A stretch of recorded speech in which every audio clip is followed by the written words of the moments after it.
આજે તો હું અને કીસુ બસ 2 જ જણ ઘરે હતા, એટલે 2 જ જણના ભાગનું જમવાનું બનાવવાનું હતું.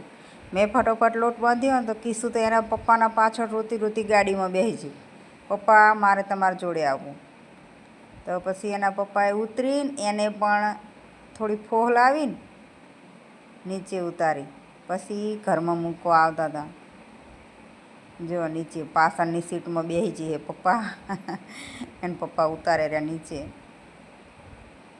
એને પપ્પા જાય નોકરી, કીસુ આવે. પછી તો કીસુને થોડી પૂરી બનાવી આપી અને મેં મારા હાટે રોટલી બનાવી. તો કીસુ તો પૂરીથી જ રમવા માંડી, મમ્મી દડો એમ કહેતી હતી. દડો નહીં કીધું, એ કોઈ દે પૂરીયું છે પૂરીયું. તો પછી બહાર આવીને ખાતી હતી બેઠા બેઠા.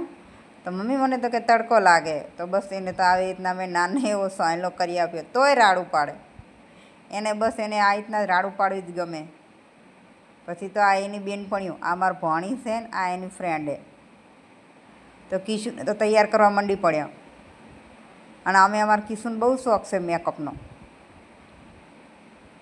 જો શાંતિથી કરવા દે ને મેકઅપ, લિપસ્ટિક કરવા દે, મેકઅપ કરવા દે, બધું કરવા દે. કીસુને તો તૈયાર કરી અને આપણે નીચે હતા, નીચેથી તો બેનના ઘરમાંથી દૂધ લઈને મારે ચા બનાવો તો હવે દૂધ હતું નહીં મારા ઘરમાં. એટલે કારણ કે હતું ને થોડું, તો એ મેં કીસુને આપી દીધું હતું. તો પછી થોડું ત્યાંથી દૂધ લાવી અને ચા બનાવ્યો અને ફ્રેશ થઈ અને ચા બનાવીને પીને. અને આ બાજુ તો કીસુને તો હજી મેકઅપ તો એનો ચાલુ જ હતો.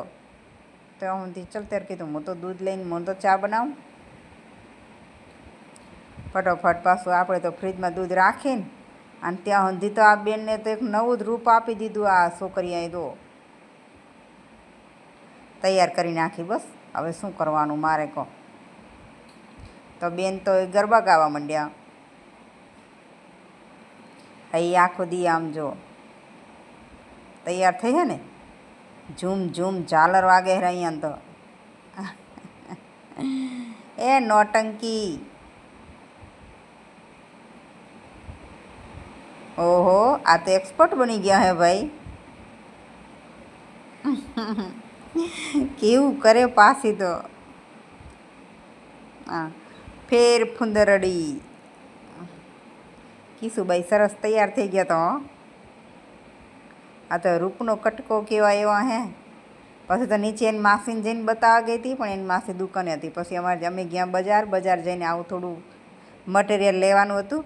તો મટીરિયલ લઈ લીધું, કારણ કે અત્યારે તો કાયમી દુકાને જવું જ પડે, કારણ કે બધી અવનવા કલર હોય ને એટલે બધા અમે થોડું થોડું રાખીએ, વધારે નહીં રાખતા. એટલે પછી તો આપણે ગયા બજારમાં થોડું આગળ, કારણ ત્યાંથી અમારે સિંગ ચણા ને એવું લેવાનું હતું ને, એટલે થોડોક આગળ ભઠ્ઠો અમારે પેલી બાજુ રેલવે સ્ટેશન બાજુ, એટલે ત્યાં ગયા. અને અહીંયા વળતા પાછા દુકાને આવ્યા ને તો એક રિલેટિવ આવેલા હતા. તો એમના માટે પછી અમારા આશા કહે તો ચા લેતા ને, કે હવે કોણ લેવા જાય અમારે તો ચા લેવા તો મને તો બહુ શરમ આવે, કારણ કે એક તો બધા છોકરા બેઠા હોય ને એટલે. તો એ કીધું લઈને જવા દે ને. પછી લઈને આપણે આવતા રહ્યા. વિડીયો ગમે તો લાઈક, શેર એન્ડ સબસ્ક્રાઈબ.